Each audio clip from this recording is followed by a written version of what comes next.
Russia. Moscow. Domodedovo International Airport. July 1st, 2002, 8:10 p.m. 45 Russian schoolchildren wait to board a flight to Barcelona. It's their reward for doing well at school. Among them is 11-year-old Artur Hamatov. At the start of the school year, we agreed that if he finished with top grades, then he could go with the group. When I came back from work one evening, he came up to me and showed me his school report card and said, "Dad, look, I kept my word." And he looked at me with a question in his eyes. And I said, "Good, I promise you can go." The children are from Ufa in central Russia. They've been delayed in Moscow because they missed their original flight. A replacement has been chartered to take them to Spain. Flight BTC 2937 is now ready for boarding. Also on the flight are Svetlana Kaloyeva and her children, Konstantin and Diana. They're visiting their father, who's been working in Spain for a year and a half.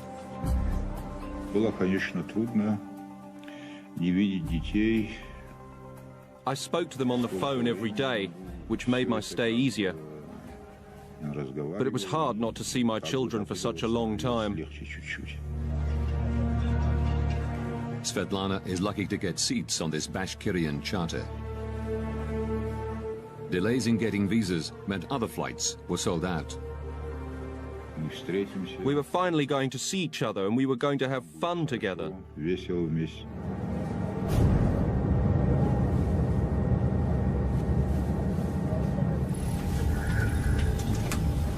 The crew complete final preparations. Дамы и господа, вас приветствует капитан корабля. Добро пожаловать на борт башкирских авиалиний.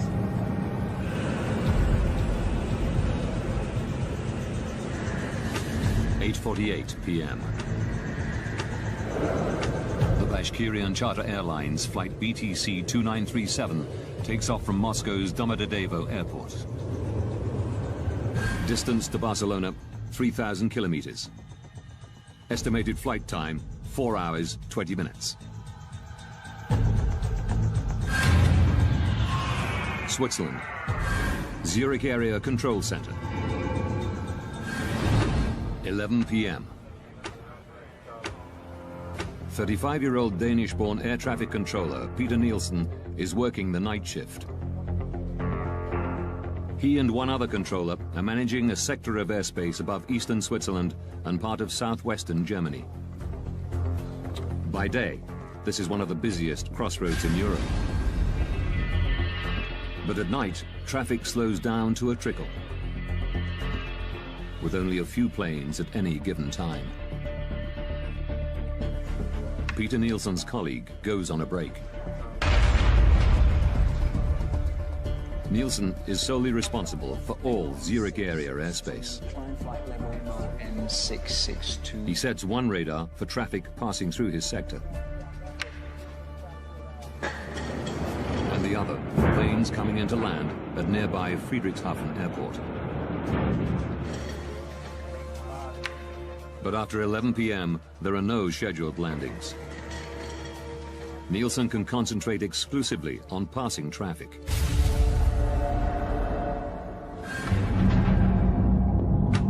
(11:06). Svetlana Kaloyeva and her children, along with the other passengers on the Bashkirian charter, cruise 36,000 feet above Austria.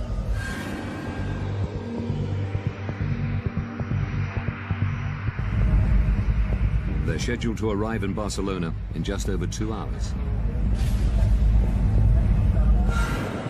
600 kilometers away, a DHL Boeing 757 takes off from Bergamo in Italy. Destination, Brussels. The captain and the co-pilot are the only people on board.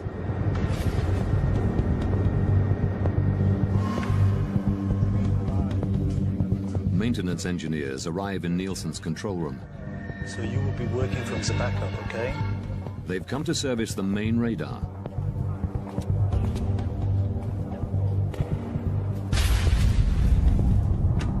(11:21). The DHL cargo plane, flight DHX 611, enters Nielsen's airspace.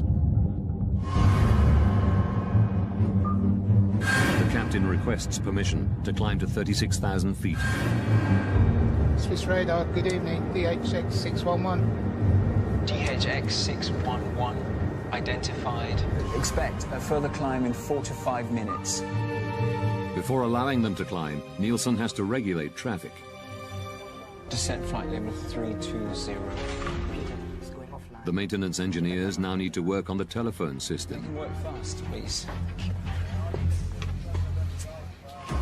11:25 p.m. An unexpected plane is approaching Friedrichshafen.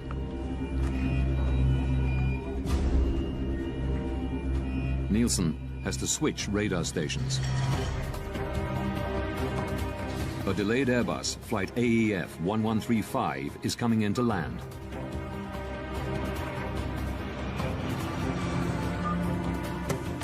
He calls the airport's control tower to let them know.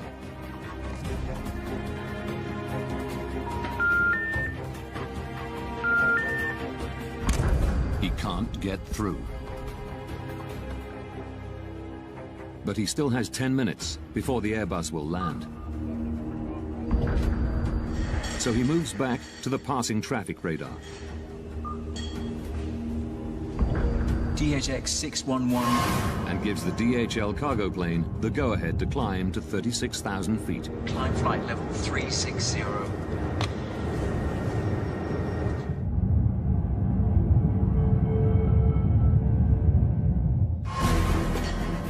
Nielsen then returns to the Airbus and calls Friedrichshafen Airport again.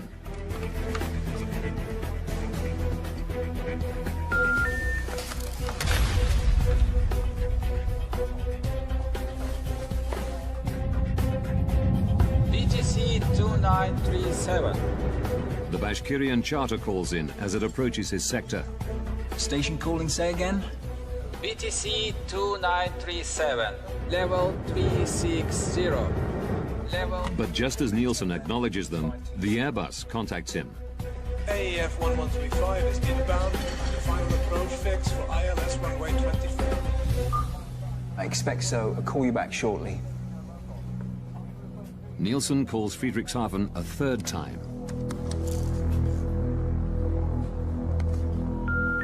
Die gewünschte Verbindung ist nicht möglich.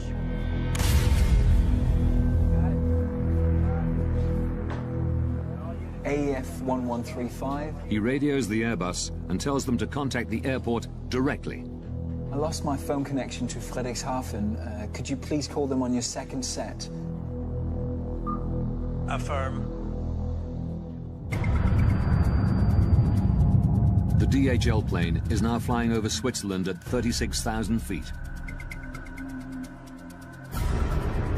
Suddenly, its onboard traffic collision avoidance system, TCAS, sounds an alert.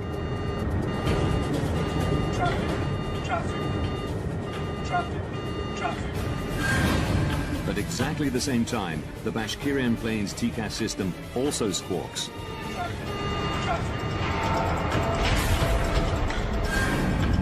The two planes are now 25 kilometers apart. They're flying at exactly the same altitude to exactly the same spot.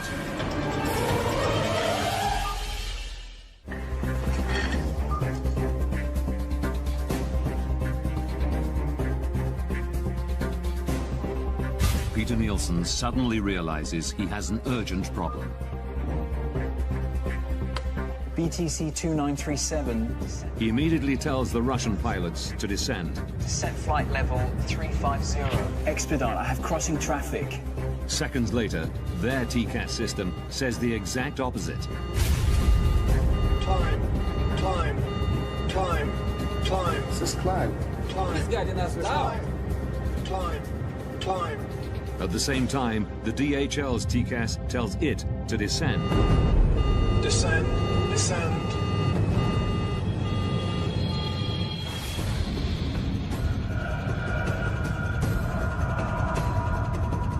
Bashkirian crew don't know which command to follow. Nielsen repeats his instruction. Expedite, descent level 350, BTC 2937.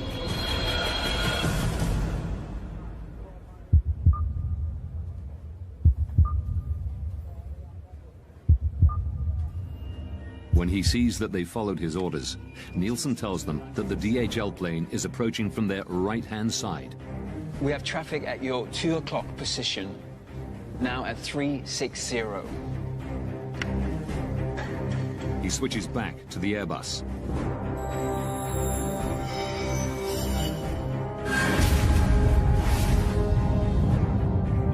In the Bashkirian charter, the crew are looking for the DHL plane. The two aircraft are now just over 5 kilometers apart. They are both in descent, closing at a rate of 1,300 kilometers per hour, faster than the speed of sound.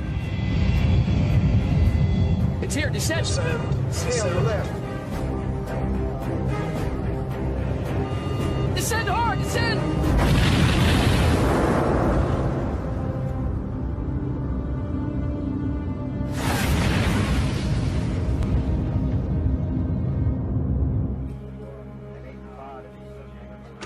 (11:35 p.m.) AEF 1135. The Airbus crew have finally made contact with Friedrichshafen Airport. Can we go, Friedrichshafen? Nielsen can now hand over the plane. Affirm, bye-bye.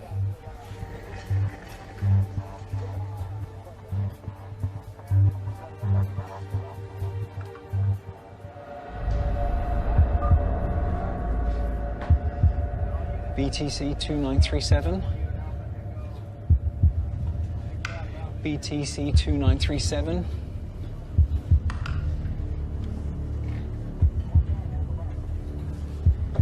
BTC 2937.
Within days, the victims' families arrive at the scene.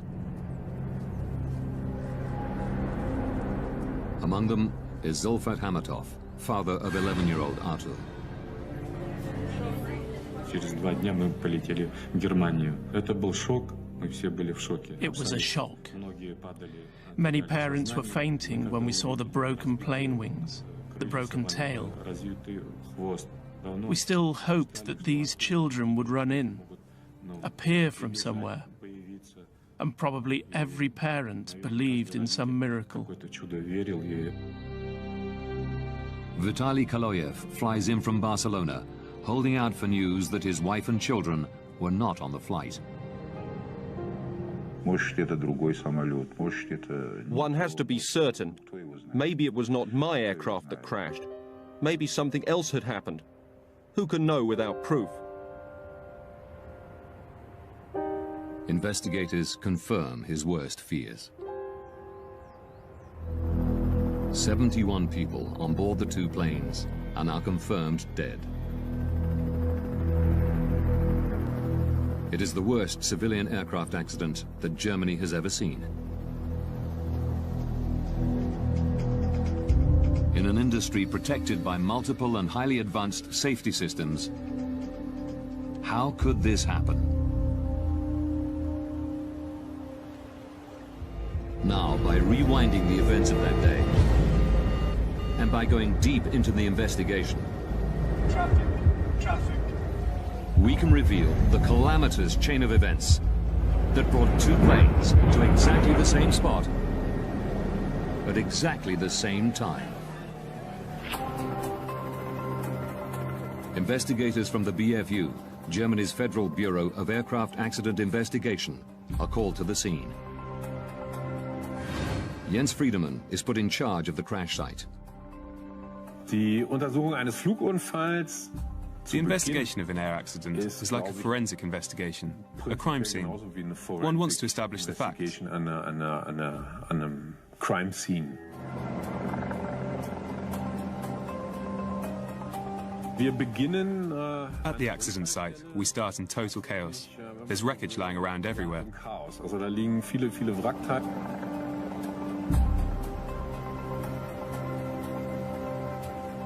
Friedemann can take nothing for granted. Not even that the two planes collided. Das waren zwei Flugzeuge unterwegs. Two aircraft were in the air. Whether they had collided or just flown past each other too close and lost control, or something like that, we just didn't know. Verloren wurde oder so etwas, das wussten wir natürlich nicht. Without the black boxes, Friedemann must try to work out what happened by examining the shattered fragments of wreckage. Key pieces are brought to a specialized storage facility in northern Germany.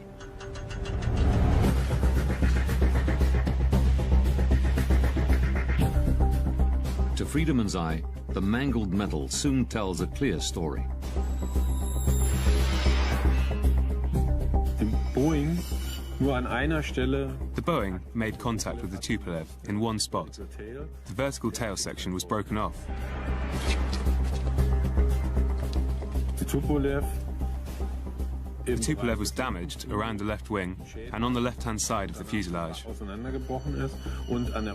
There was also evidence of a collision on the underside of the right wing.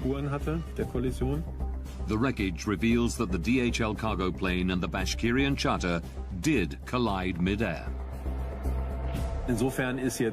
We now know what happened. The question is, why did it happen? How could it happen that they got so close? At the crash site, amidst the fragmented pieces of the two planes, investigators have finally found what they've been looking for.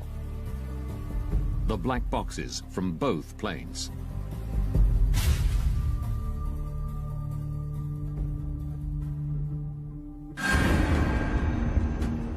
This was very important for us as accident investigators. The BFU's Johann Royce joins the investigation. It is his job to analyze the contents of the recorders. The cockpit voice recorder sehr geholfen, damit wir the cockpit voice recorders help us understand what happened in the cockpit, how the pilots reach their decisions. Royce begins by examining the pilot's traffic collision avoidance system, TCAS. Our first question was to establish whether TCAS had worked the way it was intended to, the way it was designed. TCAS builds a three-dimensional map around an aircraft using its altitude, speed, and heading. All planes fitted with TCAS constantly transmit this information to each other. If planes get too close to one another, TCAS warns the pilots. Traffic. And if necessary, gives them what is called a resolution advisory. Descend.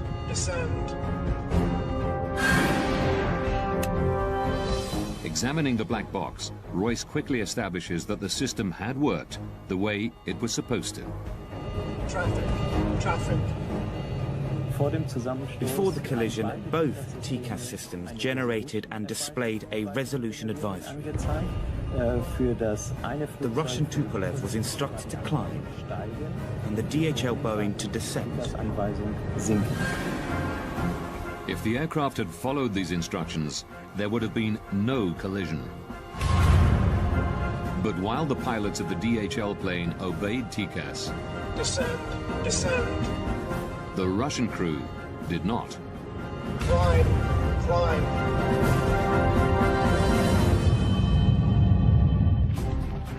Experts from the United States are headed to the scene of the deadly mid-air collision of two aircraft in southern Germany. The Überlingen mid-air collision is now world news. The media are speculating freely and looking for someone to blame. The pilot of the Russian plane is said to have ignored repeated instructions from air traffic controllers. Why did the TCAS device meant to avoid collisions, in this case maybe help cause one? And why didn't the Russian plane descend when first ordered? A language problem? Controller commands are always in English. Black box recordings quickly eliminate one theory. Zurich, good evening. BTC 2937, level 360. Wir haben mit diesem Cockpit Voice Recorder With the cockpit voice recorder, we were able to establish that language was not the problem. The Russian crew understood English perfectly well. But the recorders reveal a surprising fact. Climb, climb. This is climb. He's getting us down. We noticed that there was an instruction from the air traffic controller. BTC 2937, descent flight level 350. And we found that at the same time, or immediately afterwards, there was also a TCAS advisory. Climb, climb. At almost exactly the same time, the Russian pilots were instructed to do two completely different things. Descent flight level 350, expedite. Now the crew needs to make a very, very fast decision. What do they do next? And we discovered that the crew had extreme difficulty making this decision. But it should have been straightforward. The two planes were flying over Germany, and European regulations clearly state that TCAS has priority over air traffic controllers. For me, there was absolutely no explanation why something like this would happen.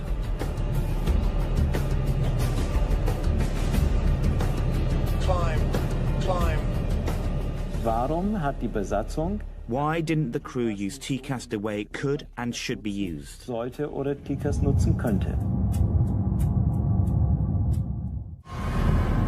By April 2001, TCAS was mandatory in most of the world. But investigators discover one notable exception: Russia. Could it be that the Russian crew did not know how to use TCAS?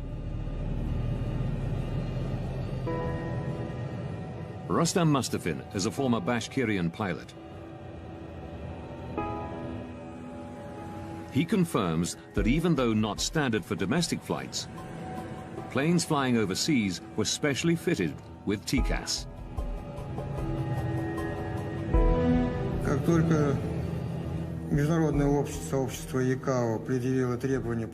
As soon as the TCAS requirement was introduced, the training school of Bashkirian Airlines ensured that our pilots were trained to use the system. Mustafin regularly flew with the pilots of flight BTC 2937. By the time of the disaster, we had acquired extensive experience using it. The crew knew how TCAS worked, but ignored its instructions. The Tupolev's flight manual, the pilot's operational Bible, reveals why.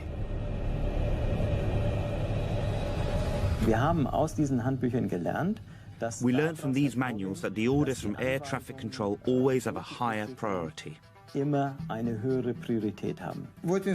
operations manual at the time stated that the Air Traffic Control Command was to be given precedence over TCAS in the event of the system issuing an alert. It said that the air traffic control had the final authority. Contrary to European regulations, the Russian crew were trained to use TCAS only as an advisory system and could choose to follow the controller's instructions if they wanted. They were following TCAS regulations, but Russian style. I would have done exactly what these guys did. I would have carried out the air traffic control command. Suddenly, we were able to understand why the crew acted the way they did. Investigators have discovered why both planes were in descent. While the DHL crew had followed TCAS, the Russian pilots obeyed air traffic control. But this doesn't answer a more basic question. TCAS is meant as a system of last resort. The planes shouldn't be close enough even to trigger it in the first place. Investigators have turned their attention to the air traffic control room. A controller must advise pilots to change altitude at least 2 minutes before a potential conflict. But Peter Nielsen didn't tell the Russian crew to descend until just 43 seconds before collision. BTC 2937, descent. Why did the air traffic controller issue the separation order so late? So late that the danger of an accident actually existed. Through shift logs and interviews, investigators learned that Nielsen was the only air traffic controller on duty on the night of July the 1st. Official Skyguide policy is to have a minimum of 2 air traffic controllers on duty at any given time. Investigators learned that it had become standard procedure at Skyguide for one controller to go on an extended break during the night shift. Tom Larsen was a close friend of Nielsen's, working alongside him for many years. The way that Peter was doing night shift, we did that all the time. There would only be one controller because there was very little traffic. Between 11 p.m. and 6 a.m., there are no scheduled landings at any of the airports in the area. But then, at about 11:25 on July the 1st, 2002, Nielsen is presented with an unexpected landing. There was an approach into Friedrichshafen Airport, which he had to coordinate. It's very unusual that one aircraft comes at that time for Friedrichshafen. I guess that the controller was a little surprised about that. Regulations state that Nielsen must contact the airport control tower before bringing the delayed plane in for landing. This should be routine.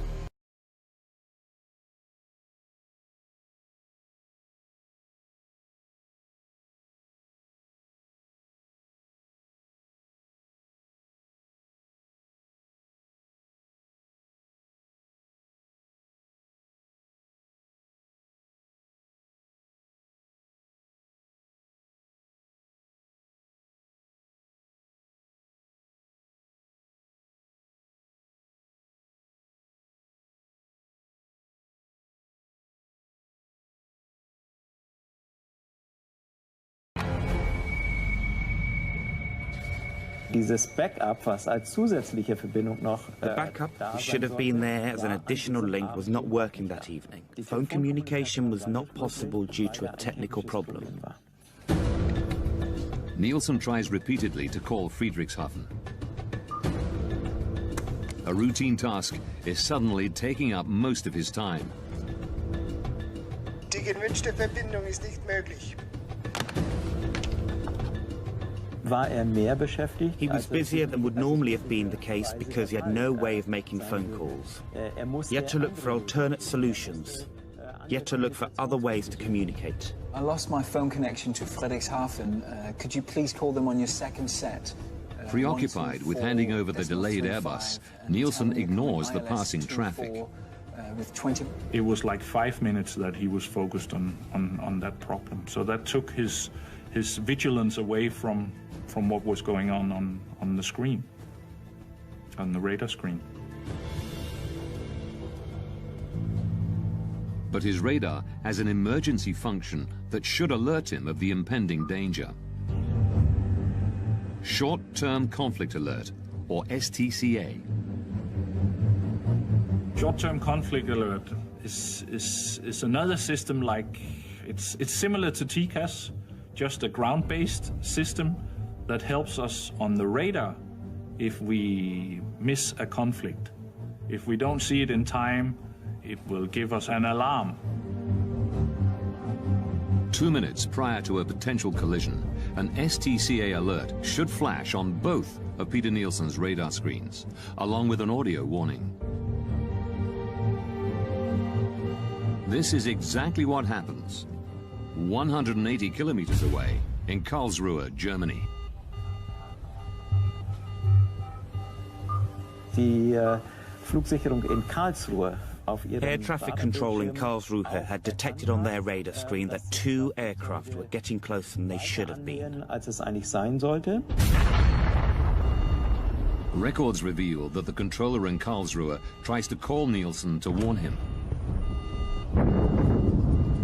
But Zurich's faulty backup phone system means he can't get through. Aviation rules say he isn't allowed to contact planes not in his sector, unless the controller in charge has lost consciousness or has left his post. The Karlsruhe ATC decides to stick to protocol and tries calling Nielsen 11 times in total, but he never gets through. BTC 2937. Records show that Nielsen's visual STCA did not go off. Royce learns that Zurich's radar was also under maintenance, meaning it too was in backup mode.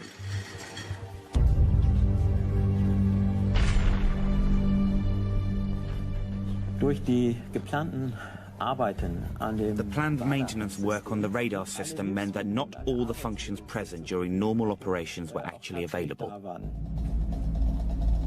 In backup mode, there is one particular emergency feature which Nielsen does not have. The visual STCA alarm. It's the final piece of the puzzle to explain why Nielsen didn't order the Russian plane to descend until a mere 43 seconds before collision. Die Untersuchung hat für uns gezeigt, dass the investigation showed us that a series of unlucky events all came together for air traffic control. zusammengekommen sind. Had Nielsen heard the STCA alarm before the plane's onboard TCAS systems kicked into action, there would have been no conflict, and the accident would have been avoided.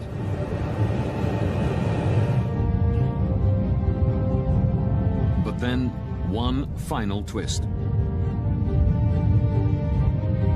19 seconds before collision, Peter Nielsen tells the Russian pilots that the DHL plane is approaching from their right-hand side. We have traffic at your 2 o'clock position, now at 360. Where is it? It is actually approaching from the left, the 10 o'clock position.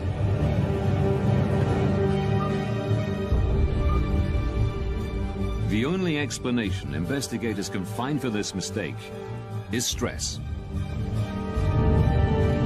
It's uncertain if the Russian pilots would have had time to pull up and avoid collision, even if they had spotted the DHL plane earlier.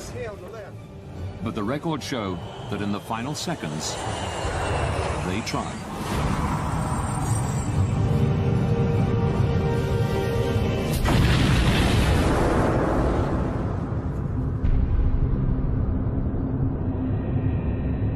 Upon impact, the Bashkirian charter breaks into 4 pieces. Without its tail fin, the DHL cargo plane spins uncontrollably to the ground.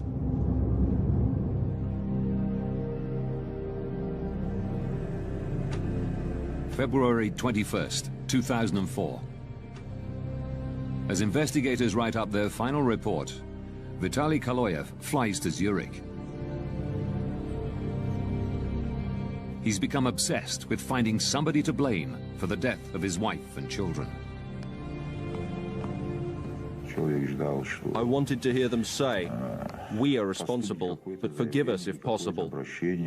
They killed so many children and nothing had happened. No apologies, no expressions of sorrow, nothing. Nielsen still worked at Skyguide, but was moving into areas of safety analysis. Kaloyev found where he lived. I went to see the controller. I knew he had been on duty that night. All this had to be brought to an end. Everything had to be closed. I didn't want to wait any longer and decided to finish this myself. Nielsen came out. He was taller than me. I showed him the photos of my children lying in their coffins. He pushed my hand away. Then he got what he deserved. You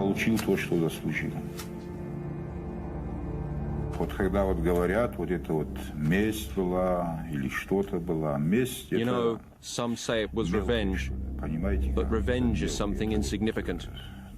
One is avenging when one has been deeply insulted, but this was not revenge. This was punishment.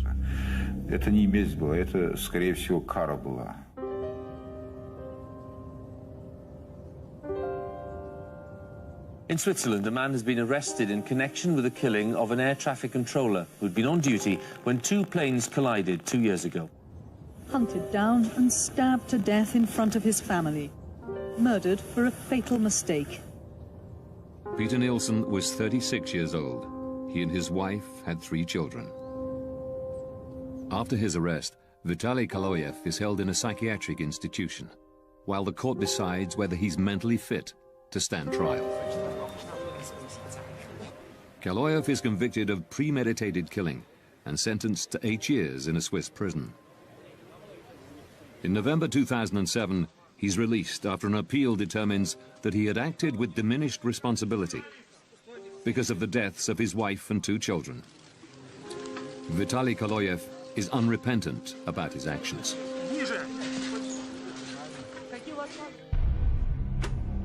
In May 2004, after almost 2 years of painstaking work, the German investigative team publish their final report.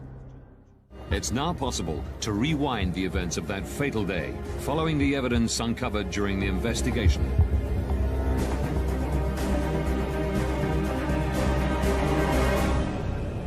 July 1st, 2002.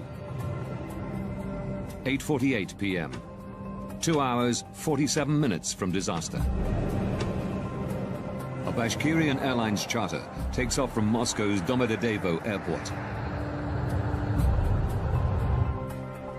20 minutes from disaster. At the Zurich Area Control Center, 2 air traffic controllers are on duty. One goes on a break. Peter Nielsen is now working alone. 12 minutes, 33 seconds from disaster. A DHL cargo plane enters Nielsen's airspace and requests permission to climb to 36,000 feet. 9 minutes, 49 seconds from disaster. A delayed Airbus is coming in to land at Friedrichshafen Airport. Nielsen tries to call the airport to hand over the flight. But his phone system is in backup mode due to maintenance, and the backup system has a fault. 5 minutes, 21 seconds from disaster. The Bashkirian charter radios Nielsen. It's flying at 36,000 feet and is about to enter his airspace. Good evening, BTC 2937. 2 minutes from disaster. The Bashkirian and DHL planes are now at the same altitude, less than 44 kilometers apart, closing in on each other faster than the speed of sound. The Short-Term Conflict Alert, or STCA, should now warn Nielsen of the impending collision. But his radar is also in backup mode, so the STCA is not fully functioning. 43 seconds from disaster. Nielsen finally notices that the 2 planes are on a collision course. He immediately tells the Russian pilots to descend. Descent flight level 350. Seconds later, TCAS goes off in both planes. It tells the DHL pilots to descend. Descend, descend. And the Russian crew to climb. Climb. He's guiding us down. Nielsen is unaware that both planes have been issued advisories. He repeats his instructions to the Russian pilots. Descent flight level 3. Russian guidelines allow pilots to make their own decisions in such conflict situations. Here, they follow Nielsen's command. Both planes are now in descent. 19 seconds from disaster. Nielsen believes the conflict is resolved.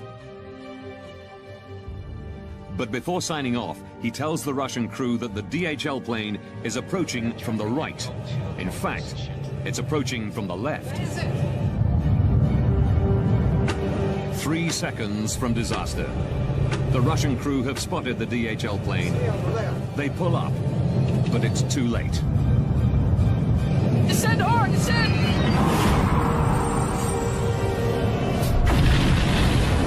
At 11:35 p.m., the planes collide 35,000 feet above the city of Überlingen, Germany. All 71 people on board the two planes die.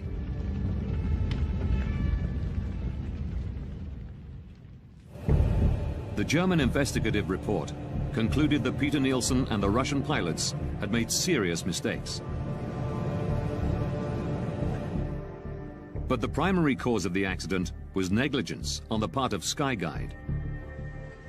In May 2004, immediately after the BFU report is published, at a press conference in Zurich, the CEO of Skyguide, Alain Rossier, issues a formal apology. Es sind auch bei uns Fehler gemacht worden und wir We too have made mistakes, and we most deeply regret this.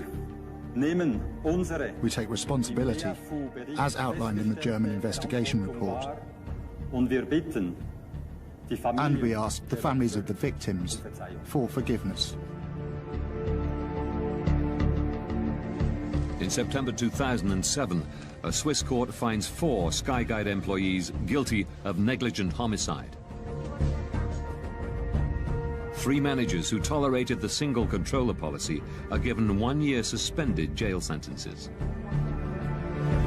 The project leader overseeing the maintenance work on the night of the collision is fined 13,500 Swiss francs, roughly $11,000. Following recommendations from the German investigative team, Skyguide implements a variety of procedural changes. They now ensure there are always 2 controllers on duty, even during the quiet night shift. Nobody will ever find themselves in Peter Nielsen's position again. Investigators also recommend that international and regional TCAS regulations be standardized, along with aircraft operations manuals. TCAS must have ultimate priority over air traffic control. One cannot say with 100% certainty that this kind of event will never happen again. But we are very confident that we were able to make a significant contribution to preventing the repetition of an event like this.